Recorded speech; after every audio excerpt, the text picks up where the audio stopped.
사랑하는 교우 여러분, 오늘은 주연절 둘째 주일입니다. 주 하나님께서 우리의 부르짖음을 들어주시고 응답해 주십니다. 주님의 사랑과 자비를 기억하며 찬양과 경배를 드립시다.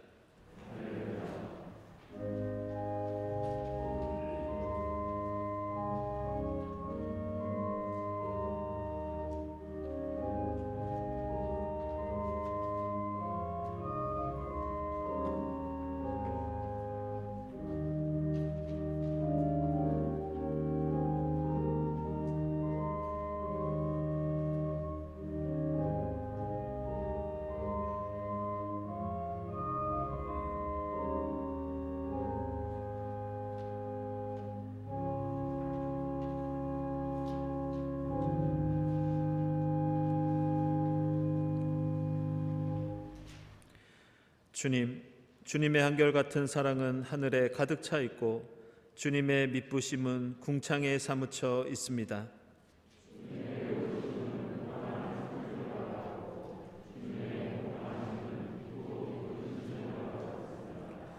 주님은 사람과 짐승을 똑같이 돌보십니다.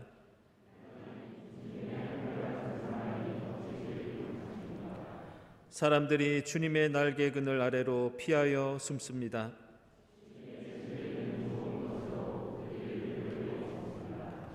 주님이 그들에게 주님의 시내에서 단물을 마시게 합니다.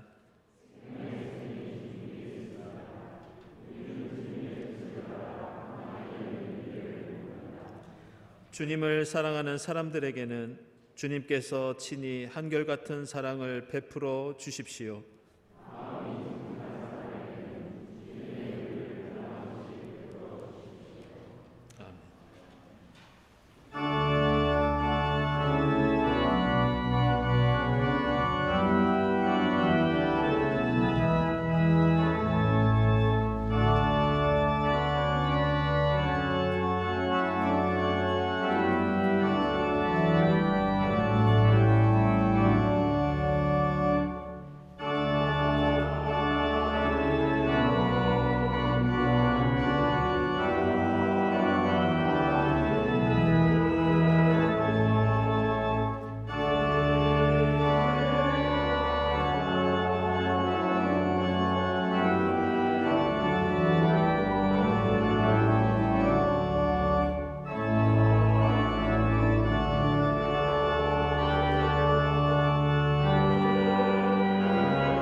주님께서는 우리의 죄를 두고두고 꾸짖지 않으시며 노를 끝없이 품지 않으시는 분이십니다.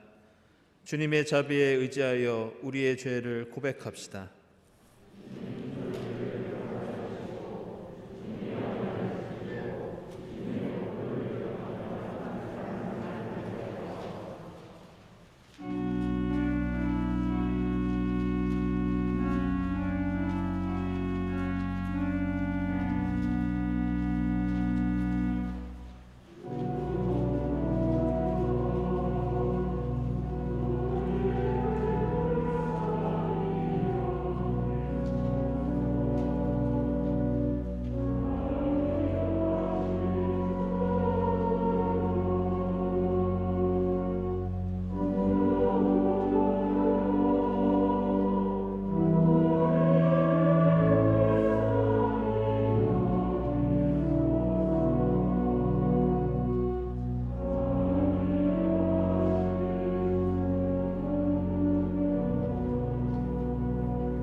부모가 자식을 가엾게 여기듯이 주님께서는 우리를 가엾게 여겨 주십니다. 그 자비에 주님께서 우리의 모든 죄를 사하여 주셨음을 선언합니다.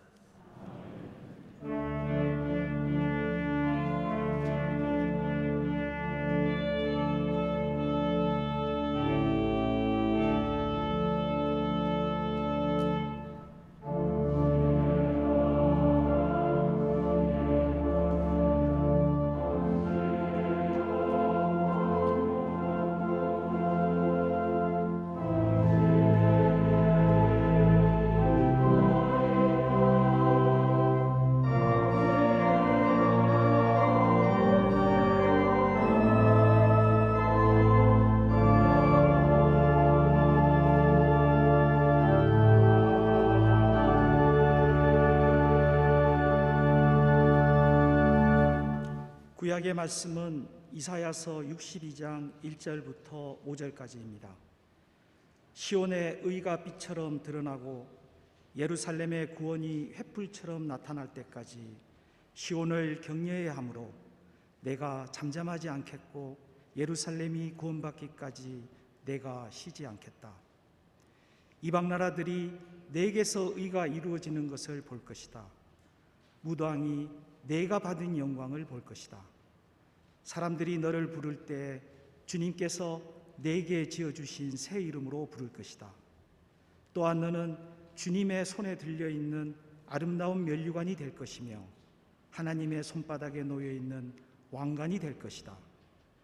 다시는 어느 누구도 너를 두고 버림받은 자라고 하지 않을 것이며 다시는 너의 땅을 일컬어 버림받은 아내라고 하지 않을 것이다. 오직 너를 하나님께서 좋아하시는 여인이라고 부르고 내 땅을 결혼한 여인이라고 부를 것이니 이는 주님께서 너를 좋아하시며 내 땅을 아내로 맞아주는 신랑과 같이 되실 것이기 때문이다. 총각이 처녀와 결혼하듯이 너의 아들들이 너와 결혼하며 신랑이 신부를 반기듯이 내 하나님께서 너를 반기실 것이다. 아멘.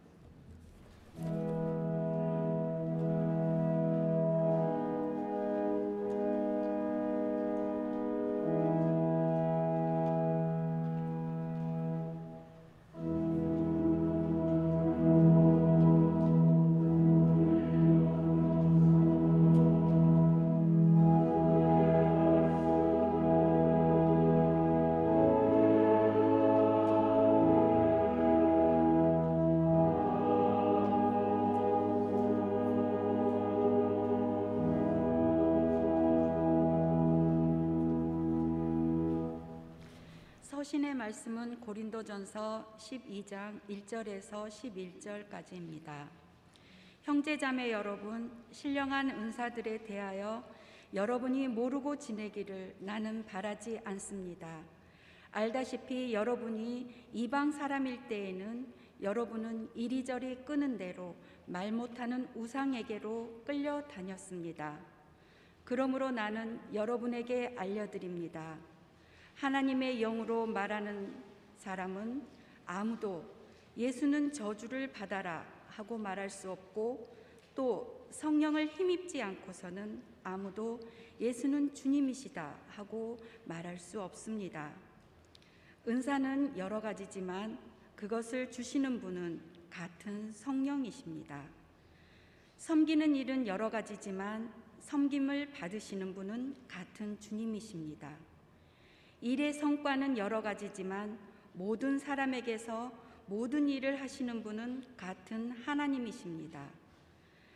각 사람에게 성령을 나타내 주시는 것은 공동 이익을 위한 것입니다. 어떤 사람에게는 성령을 통하여 지혜의 말씀을 주시고, 어떤 사람에게는 같은 성령을 따라 지식의 말씀을 주십니다. 어떤 사람에게는 같은 성령으로 믿음을 주시고, 어떤 사람에게는 같은 성령으로 병 고치는 은사를 주십니다. 어떤 사람에게는 기적을 행하는 능력을 주시고, 어떤 사람에게는 애언하는 은사를 주시고, 어떤 사람에게는 영을 분별하는 은사를 주십니다. 어떤 사람에게는 여러 가지 방언을 말하는 은사를 주시고, 어떤 사람에게는 그 방언을 통역하는 은사를 주십니다. 이 모든 일은 한 분이신 같은 성령이 하시며, 그는 원하시는 대로 각 사람에게 은사를 나누어 주십니다.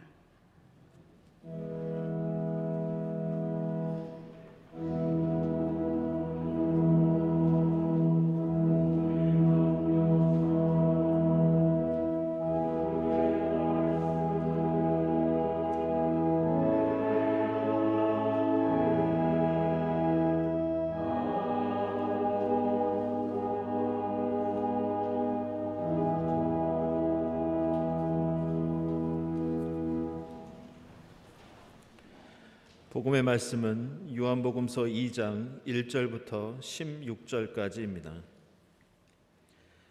사흘째 되는 날에 갈릴리 가나에 혼인잔치가 있었다. 예수의 어머니가 거기에 계셨고 예수와 그의 제자들도 그 잔치에 초대를 받았다. 그런데 포도주가 떨어지니 예수의 어머니가 예수에게 말하기를 포도주가 떨어졌다 하였다. 예수께서 어머니에게 말씀하셨다. 여자여, 그것이 나와 당신에게 무슨 상관이 있습니까? 아직도 내 때가 오지 않았습니다. 그 어머니가 일꾼들에게 이르기를 무엇이든지 그가 시키는 대로 하세요 하였다. 그런데 유대 사람의 정결 예법을 따라 거기에는 돌로 만든 물 항아리 6이 놓여 있었는데 그것은 물 2-3 동이들이 항아리였다. 예수께서 일꾼들에게 말씀하셨다. 이 항아리에 물을 채워라. 그래서 그들은 항아리마다 물을 가득 채웠다. 예수께서 그들에게 말씀하시기를 이제는 떠서 잔치를 맡은 이에게 가져다 주어라 하시니 그들이 그대로 하였다. 잔치를 맡은 이는 포도주로 변한 물을 맛보고 그것이 어디에서 났는지 알지 못하였으나 물을 떠온 일꾼들은 알았다. 그래서 잔치를 맡은 이는 신랑을 불러서 그에게 말하기를 누구든지 먼저 좋은 포도주를 내놓고 손님들이 취한 뒤에 덜 좋은 것을 내놓는데 그대는 이렇게 좋은 포도주를 지금까지 남겨두었구려 하였다. 예수께서 이 첫 번 표징을 갈릴리 가나에서 행하여 자기의 영광을 드러내시니 그의 제자들이 그를 믿게 되었다. 이 일이 있은 뒤에 예수께서는 그의 어머니와 형제들과 제자들과 함께 가버나움에 내려가셔서 거기에 며칠 동안 머물러 계셨다. 유대 사람의 유월절이 가까워져서 예수께서 예루살렘으로 올라가셨다.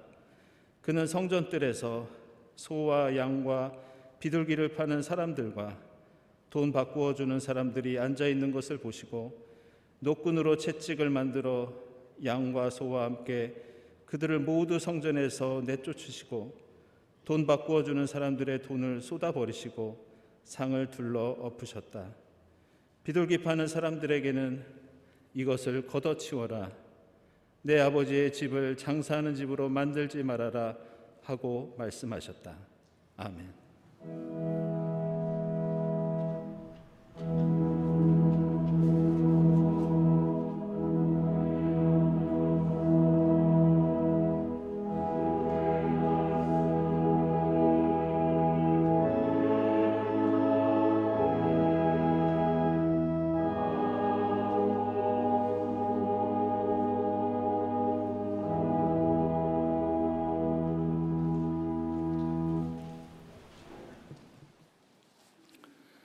네, 친교와 소식 시간입니다. 오늘은 주연절 둘째 주일입니다. 우리 주위에 계신 분들과 함께 평화의 인사 나누겠습니다. 주님의 평화를 빕니다.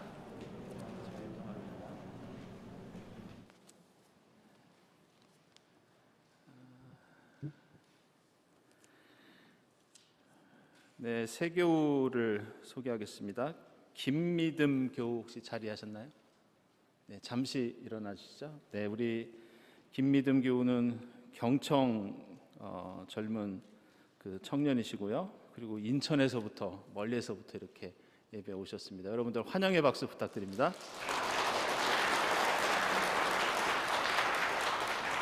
고맙습니다. 네, 교우 소식입니다. 먼저 우리 고 이철성님, 우리 이문호 집사님 부친 되시는데요. 지난 1월 8일에 소천하셔서 은혜 가운데 장례를 마쳤습니다. 특별히 유족들께서 여러분들 마주보고 위로 인사 나누고 싶다고 하셔서 이렇게 모셨습니다. 함께 위로 인사 나누겠습니다. 주님의 위로를 빕니다.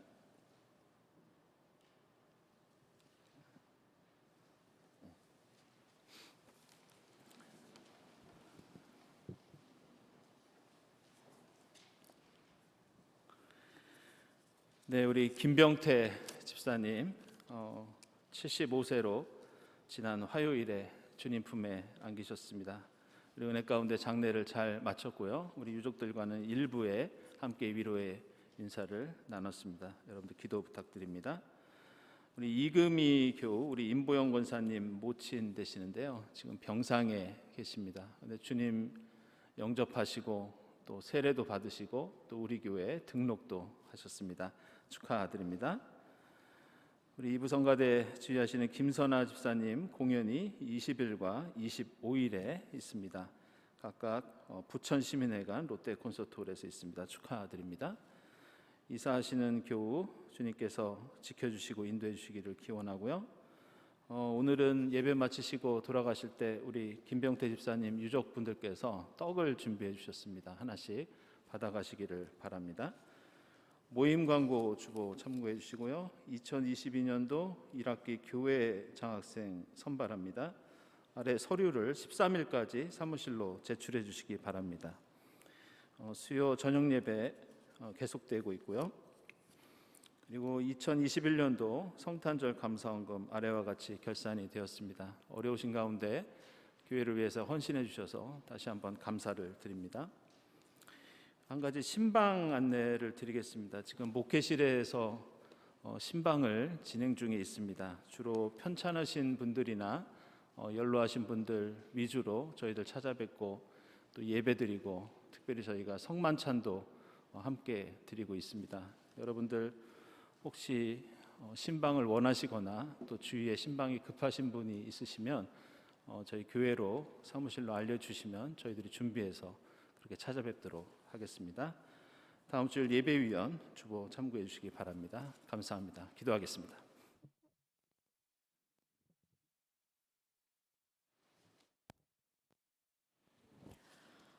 어두움의 빛으로 오신 주님, 주연절 둘째 주일을 맞아 신령으로 예배드릴 수 있게 하심에 감사드립니다. 아기 예수 탄생하시고 온누리 환하게 동이 텄습니다. 우리로 미몽에서 깨어나 누군가에게는 거리끼는 일로 또 누군가에게는 어리석은 일로 보일 수 있는 주의 일을 하게 하옵소서. 십자가 위에서 내 뜻대로 마옵시고 주님 뜻대로 하옵소서 하신 주님의 기도가 우리의 기도가 되게 하옵소서. 여러 가지 시험을 당하거든 온전히 기쁘게 여기라 하신 말씀 붙잡고 두려움의 결박을 끊고 기쁨 가운데 범사에 감사하며 쉬지 않고 기도하게 하옵소서. 주님의 때가 언제인지 주님은 아시오니 바벨론 400년, 광야 40년을 살아내야 하는 믿음 없는 우리를 도와주옵소서. 하나님이 일하고 계시며 하나님이 이루실 것을 믿고 기다리며 오직 주님께 소망을 두고 감사하며 이 어두움을 살아내게 하옵소서. 하여 과거와 미래를 주관하시는 살아계신 하나님의 영원한 현재를 살아가게 하옵소서. 빛의 자녀의 걸음을 늘 인도하사 어두움에 낙담하지 말게 하옵소서. 우리 약함 아시오니 성령의 능력과 사랑 절제로 덧입혀 주사 우리를 통한 주님의 계획 뜻이 하늘에서와 같이 땅에서도 이루어지게 하옵소서. 우리로 빛과 소금의 삶으로 증거하게 하옵소서. 하오나 평화의 주님, 우리는 보습으로 칼을 낫으로 창을 만들어 서로 치며 중상모략 비방으로 어두움에 어두움을 더하고 있습니다. 하나님의 목적과 하나님의 방법이라고 믿고 행하는 우리의 어리석음을 내려놓게 하옵소서. 아버지, 저들을 사하여 주옵소서. 자기들이 하는 것을 알지 못함이라 하신 말씀대로 우리를 불쌍히 여겨 주옵소서. 자비를 베풀어 주옵소서. 우리를 용서하여 주옵소서. 합력하여 선을 이루실 놀라운 구속의 역사를 바라보며 주님께 영광과 찬미를 드리옵니다. 경동의 환우들을 위해 기도합니다. 주님의 치유 능력이 함께하사 자리를 털고 일어나게 하옵소서. 온전히 하나님 품에 안기신 김병태 집사님, 신의신님, 이성철님, 박형기 원로 집사님과 곁을 잃은 유족과 우리에게 하늘의 평화를 내려 주옵소서. 새 임지를 선물로 받은 김지수 교우, 홍기정 집사님과 말씀을 사모하는 경동 공동체에 주신 귀한 선물, 수요 성경 강해를 통해 주님의 역사를 이루옵소서. 임영선 목사님을 통하여 전하시는 주님의 말씀을 깨달아 순종케 하옵소서. 이 모든 말씀 우리 주 예수 그리스도의 이름으로 기도하옵나이다. 아멘.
네, 은혜로운 찬양 감사드립니다. 우리는 주연절이 되면 몇 주 동안 함께 읽는 복음서 말씀들이 정해져 있습니다. 지난 시간에는 예수께서 세례를 받으신 말씀을 함께 나눴고요. 다음 주일에는 예수께서 광야에서 시험을 받으시는 그 본문을 저희가 함께 묵상을 합니다. 그리고 오늘은 가나의 혼인잔치에 대해서 함께 묵상을 하겠습니다. 이 복음서에는 예수께서 베푸신 많은 기적들이 나오지만 이 가나의 혼인잔치는 이 다른 기적들과는 달리 매우 특별하고 중요한 의미가 이 속에 담겨 있습니다. 먼저 요한복음서 1장 1절을 보면 이 요한복음서는 다른 복음서와는 그 처음이 좀 많이 다릅니다. 태초에 말씀이 계셨다. 그 말씀은 하나님과 함께 계셨다. 이렇게 천지창조 이야기로 복음서가 시작이 됩니다.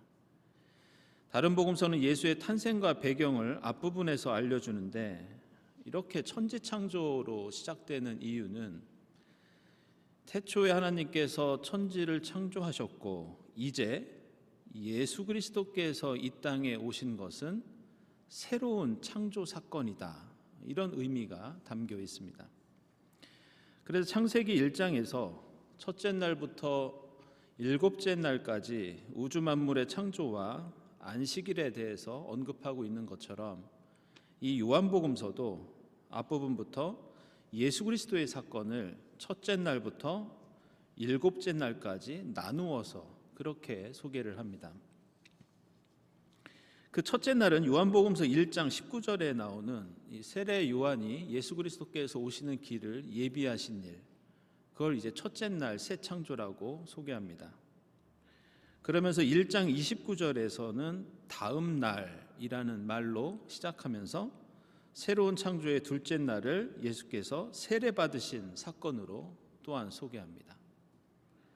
35절에서도 다음 날 이렇게 시작하면서 첫 번째 제자들을 부르신 것을 그리스도를 통한 새로운 창조의 셋째 날 사건으로 말씀합니다.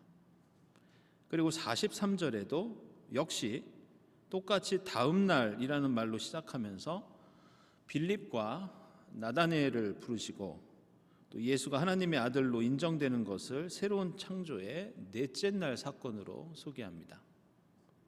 그리고 이제 오늘 우리가 읽은 가나의 혼인잔치는 이렇게 시작합니다. 그 새로운 창조의 넷째 날로부터 사흘째 되는 날에, 즉 일곱째 날에 가나의 혼인잔치가 있었다. 결국 지금 요한복음서 기자는 천지창조를 맨 앞에서 언급하면서 이제 예수 그리스도께서 이 땅에 오신 것이 새로운 창조인데 세례 요한이 그 길을 준비하고 예수께서 세례를 받으시고 제자들을 부르시고 예수의 정체가 무엇인지 드러내시다가 드디어 이 일곱째 날 안식일처럼 거룩하게 구별하여 복되게 하신 그 날에, 바로 그 날에 이 가나의 혼인잔치가 있었다. 이렇게 말씀합니다. 따라서 가나의 혼인잔치에는 안식일에 하나님과 인간이 함께 누리는 쉼과 기쁨이라는 뜻이 들어 있습니다. 다른 복음서에서 잔치라는 비유가 하나님 나라를 가리키는 것처럼 이 혼인잔치도 바로 하나님과 인간이 함께 행복을 누리는 하나님 나라의 잔치인데 이 혼인잔치는 비유가 아니라 예수께서 직접 베풀어 주신 기적, 그렇게 우리에게 소개됩니다. 이 가나의 혼인잔치의 중요성은 이걸로 끝나지 않습니다. 가나의 혼인잔치 이후에 요한복음서 기자는 완전히 새로운 창조, 새로운 역사가 시작됐다는 것을 알립니다. 오늘 우리가 함께 읽은 13절 이하에서는 예수 그리스도를 통해서 이제는 과거의 예루살렘 성전의 시대가 아니라 새로운 성전의 시대가 도래했다고 알립니다. 그러면서 예수께서는 이 성전에 들어가셔서 하나님을 만나고 예배의 기쁨과 행복에 방해가 되는 요소들, 하나님을 만나는데 불필요한 것들을 물리치시면서 내가 새로운 성전이다. 이제는 나를 통해 직접 하나님을 만나고 기쁨을 누릴 수 있다고 이렇게 선언하십니다. 바로 뒤이어 3장에서는 예수와 니고데모의 대화가 나옵니다. 여기에서 성령을 통해 거듭나는 새로운 생명, 성령의 역사에 의해 느끼는 기쁨에 대해서 말씀합니다. 그리고 바로 뒤이어서 4장에서는 예수께서 우물가에서 사마리아 여인을 만나십니다. 그 여인에게 이제 과거의 야곱의 우물이 아니라 완전히 새로운 물, 영원히 목마르지 않는 영생의 기쁨을 주시겠다고 약속하십니다. 그리고 사마리아 여인이 이전에 예루살렘이 아니라 사마리아인으로서 그리심산에서 예배를 드렸던 그 열등감에 빠져드리던 그 예배가 아니라 이제는 예수 그리스도 안에서 영과 진리로 예배하는 새로운 예배를 드리게 될 것이다. 이렇게 말씀해 주십니다. 이처럼 요한복음서 2장부터 4장까지는 지나간 것과 새로운 것을 비교하면서 예수 그리스도를 통한 새로운 창조의 사건은 예수라는 새로운 성전을 통해 새로운 예배를 드리는 것이고 영원히 목마르지 않는 영생의 물을 통해 영원한 생명을 얻는 것이며 그것의 출발은 바로 새 창조의 7째 날에 벌어진 이 가나의 혼인잔치다. 이런 구조를 갖고 있습니다. 그렇다면 이 잔치에서는 도대체 무슨 일이 일어났기에 요한복음서 기자는 여기에 이렇게 큰 비중을 두고 있는 것일까? 우리가 잘 알고 있듯이 예수께서 어머니와 제자들과 함께 이 잔치에 초대를 받으셨는데 얼마 있다가 마침 포도주가 떨어져서 그곳에 있던 물로 포도주를 만드는 그 기적을 베풀어 주십니다. 그리고 그곳에 있던 사람들이 그 포도주를 통해 큰 기쁨과 즐거움을 얻을 수 있었다. 이제 그런 내용입니다. 그런데 우리가 주목할 것은 이 가나의 혼인잔치가 이스라엘 사람들이 충만하고 완전하다고 여기는 이 7이라는 숫자, 새로운 창조의 7째 날에 일어난 사건으로 말씀하는데 반대로 이 이야기 속에는 이스라엘 사람들이 부정적으로 생각하던 그 숫자가 하나 들어 있습니다. 그것은 바로 6절에 나오는 6개의 돌 항아리입니다. 이스라엘에서 6이라는 숫자는 완전한 숫자 7에서 하나를 뺀 것이기 때문에 일반적으로 불완전성 혹은 무엇인가 결핍되어 있는 숫자로 여깁니다. 그런데 그 대상이 무엇이었냐? 바로 유대 사람의 정결 예법을 위해서 만든 돌 항아리였습니다. 혼인잔치에 이러한 항아리가 있던 것은 유대교의 정결법에 따라 음식을 먹기 전에 손을 씻고 또 그릇을 씻기 위해서였습니다. 그런데 이 항아리는 혼인잔치에 온 사람들에게 기쁨과 즐거움을 주는 물건은 아니었습니다. 이 항아리는 오히려 잔치 자리에서 사람들에게 종교적인 규례와 의무를 강요하면서 흥을 깹니다. 그 잔치집에서 손님들이 맛있게 마셔야 할 그 포도주 대신에 그 항아리를 차지하고 있었던 것은 손을 씻는 세숫물과 그릇을 씻는 설거지 물이었습니다. 따라서 예수의 기적은 단순히 급하게 물을 포도주로 변화시켜서 이 잔치에 있는 이 위기를, 포도주가 떨어진 위기를 모면했던 하나의 기적 사건이 아니라 이제 맛이 없는 종교적인 전통, 기쁨과 즐거움이 없는 거추장스러운 신앙에 대해서 이제 새로운 성전, 새로운 예배, 새로운 영생, 새로운 신앙의 시대가 시작되었다는 것을 알리는 그런 기적이었습니다. 그리고 그 중심에는 교리나 율법이나 규례가 아니라 포도주의 향기와 달콤한 맛에서 느끼는 기쁨, 바로 그런 신앙이었습니다. 이런 이유로 구약 성경에는 이 메시아에 대한 그 대표적인 상징과 은유로 포도주가 많이 나오는데, 단순히 적당량의 포도주가 아니라 엄청난 양의 포도주를 그렇게 묘사합니다. 창세기 49장 10절 이하의 유다 족속에 대한 말씀에서 그는 나귀를 포도나무에 매며 그 암나귀 새끼를 가장 좋은 포도나무 가지에 맬 것이다. 그는 옷을 포도주에다가 빨며 그 겉옷은 포도의 붉은 즙으로 빨 것이다. 이렇게 말씀합니다. 아모스서 9장 13절에도 그때가 되면 산마다 달콤한 포도주가 흘러나와서 모든 언덕에 흘러넘칠 것이다. 나중에 사로잡힌 이스라엘 백성들을 데려올 때에는 그들이 포도원을 가꾸어서 그들이 짠 포도주를 마실 것이라고 약속합니다. 예레미야서 31장 12절에서도 망했던 포로민들이 돌아와서 시온산 꼭대기에서 찬송을 부르고 새 포도주와 고기를 통해서 기뻐할 것이다. 그들의 마음이 물된 동산 같을 것이다. 이렇게 말씀합니다. 이처럼 기독교 신앙생활의 핵심은 우리가 추상적으로 흔히 말해왔던 구원, 영광, 속죄, 은혜 같은 개념과 용어에 갇혀있는 어떤 형식이 아니라 단연코 우리가 오감으로 느끼는 맛과 향기, 감동과 평안, 그리고 기쁨과 즐거움입니다. 오늘 우리가 함께 읽은 고린도전서에는 이 초대교회 사람들과 성령의 은사에 대해서 나옵니다.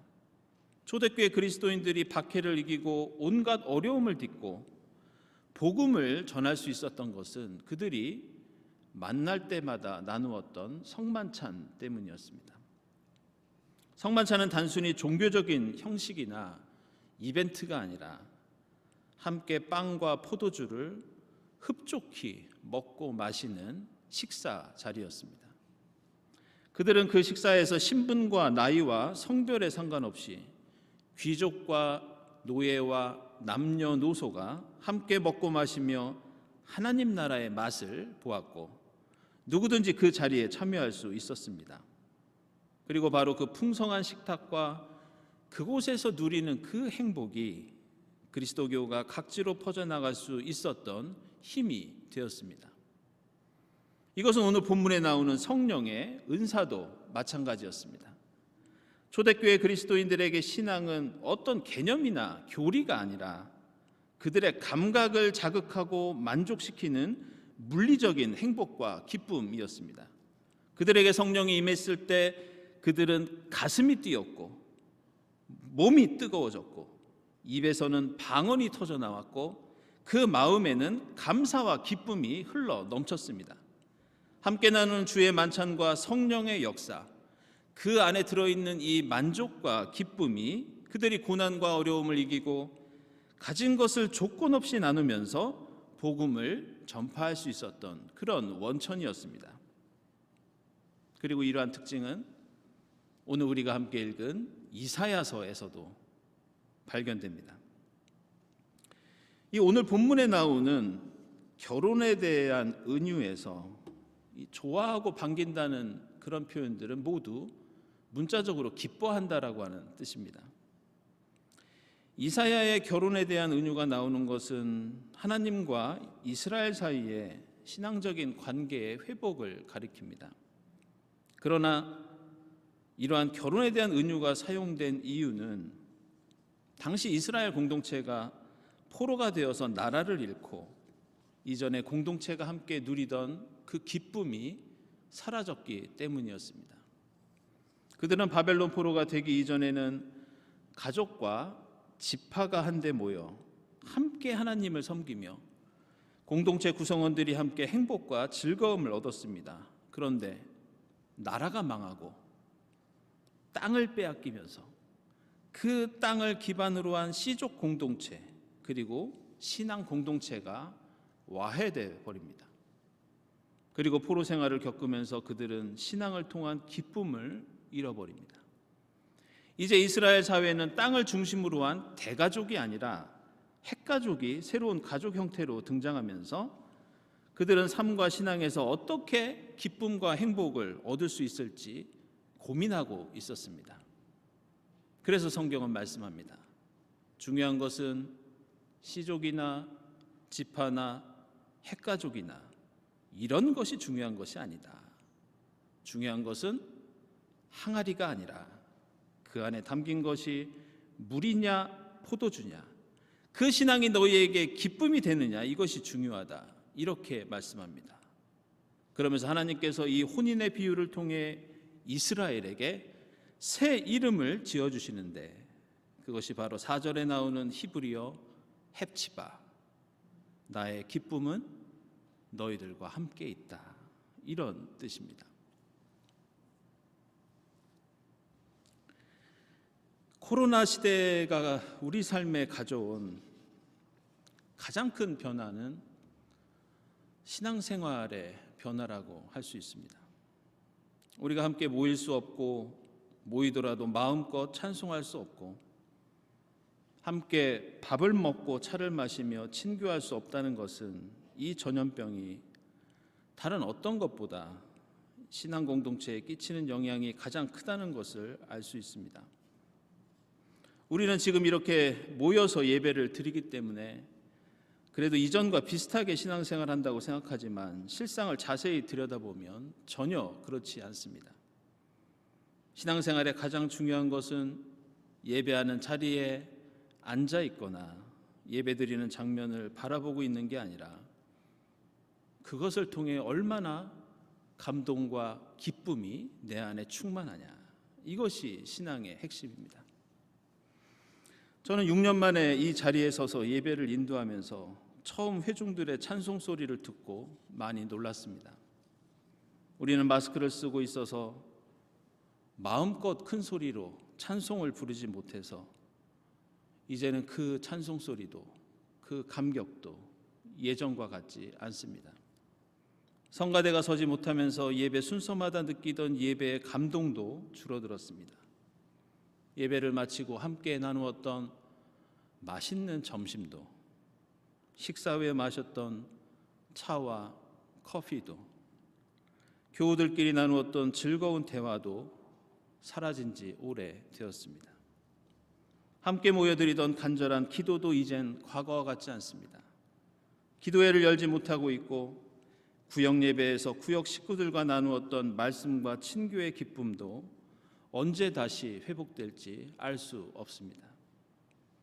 오늘 예배를 마치고 이 추모의 떡을 나누어 주신다고 해서 제가 사무실에 여쭈어봤습니다. 작년에 몇 번이나 우리가 떡을 나누었습니까? 교회 창립과 추수감사주일 2번뿐이라는 대답을 들었습니다. 예전에는 수련회를 가는 중고등부 학생들에게 무슨 간식을 먹고 싶냐 물어보면 항상 떡이라고 할 정도로 우리 교회에는 맛있는 떡을 매주 나누었습니다. 수요 예배와 성가대 연습과 교사회의와 매월 첫 주 예배, 각종 행사와 모임과 기도회마다 나누었던 즐거운 찬양과 기도와 먹을거리와 그 대화가 우리 곁에서 없어진 것이 이제는 일상이 되었습니다. 최근 교우들을 찾아뵙고 만나 뵈면서 얼마 전 가슴이 뭉클했던 그런 이야기를 들은 적이 있습니다. 코로나가 심해져서 교회 문이 닫히고 온라인으로 예배를 드릴 때 몇몇 교우들께서 예배는 드리지 못해도 이 예배당을 찾아오셨다는 그런 말씀을 들었습니다. 어떤 분은 교회에 오셔서 예배당 벽을 만지면서 기도하셨고, 어떤 분은 예배당 주변을 걷다가 다시 집으로 돌아가셨고, 어떤 분은 교회 근처에서 옛날 생각을 하시며 식사를 하시고 돌아가셨다는 그런 말씀을 들었습니다. 그분들이 이 예배당 건물이 그리워서 오셨다고 생각하지 않습니다. 우리가 함께 찬양하던 그 감격, 함께 간절히 드리던 그 기도, 우리가 함께 나누던 떡과 포도주, 교우들과 나누던 밥상과 즐거운 대화, 바로 그분들은 우리가 누리던 믿음의 기쁨과 감격이 그리워서 이곳을 찾아오셨던 겁니다. 주연절 둘째 주일을 맞이하면서 이제 우리에게 나타나신 주님과 함께 우리의 지혜를 모아 그 기쁨을 하나둘씩 회복할 수 있기를 바랍니다. 하나님께 찬송을 드릴 때 조금 더 큰 소리로 마음을 다해 드릴 수 있기를 바랍니다. 기도를 드릴 때 조금 더 간절한 마음으로 간구할 수 있기를 바랍니다. 여럿이 모일 수는 없지만 예배에 힘써 참여하고 주변에 계신 교우들에게 안부를 묻고 두세 명이라도 모여 식사를 나누며 교제할 수 있기를 바랍니다. 주연절 우리에게 오신 주님을 통해 여러분의 삶과 신앙이 달콤한 향기와 감미로운 맛을 풍기는 기쁨의 포도주가 될 수 있기를 주님의 이름으로 축원합니다. 기도하겠습니다.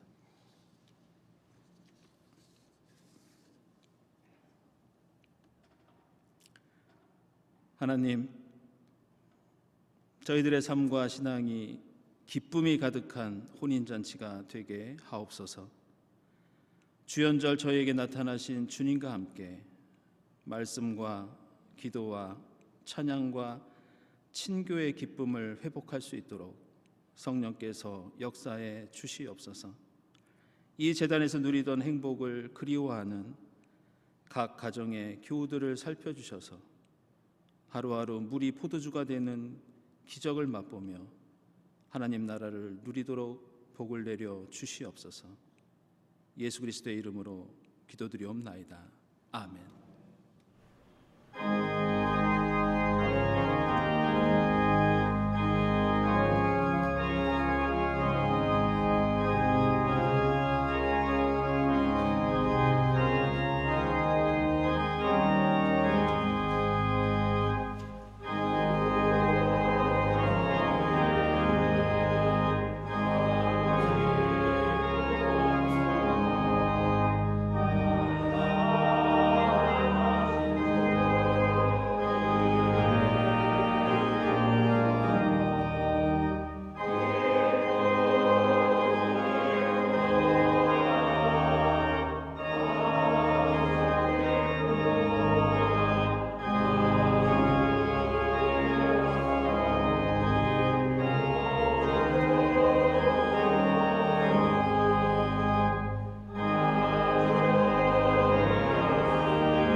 하나님 감사합니다.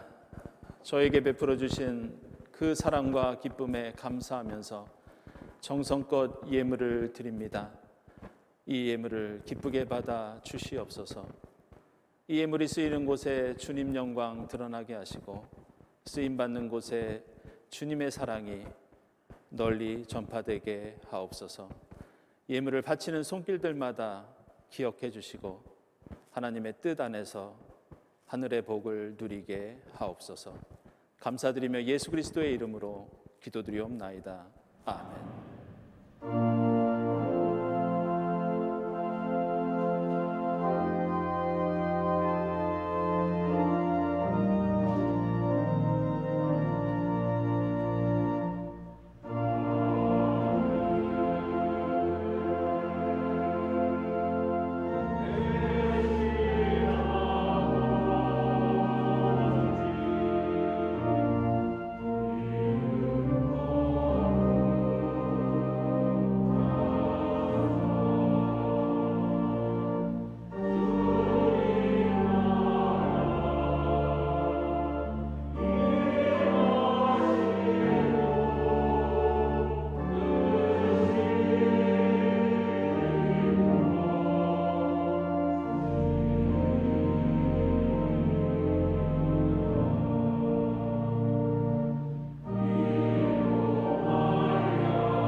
하나님, 저희로 함께 예배드릴 수 있도록 인도해 주시니 감사합니다. 주연절에 나타나신 주님께서 저희에게도 찾아오셔서 저희에게 하나님 나라 잔치 베풀어 주시옵소서. 매일매일의 삶 속에서 물이 포도주가 되는 기적을 맛보게 하시고 매일매일의 삶 속에서 주님 나라의 행복과 기쁨을 누리며 살게 하옵소서. 이 모든 감사와 기원 위에 성부와 성자와 성령 삼일체 되신 하나님의 은총이 지금부터 영원까지 함께하옵시기를 간절히 축원하옵나이다. 아멘.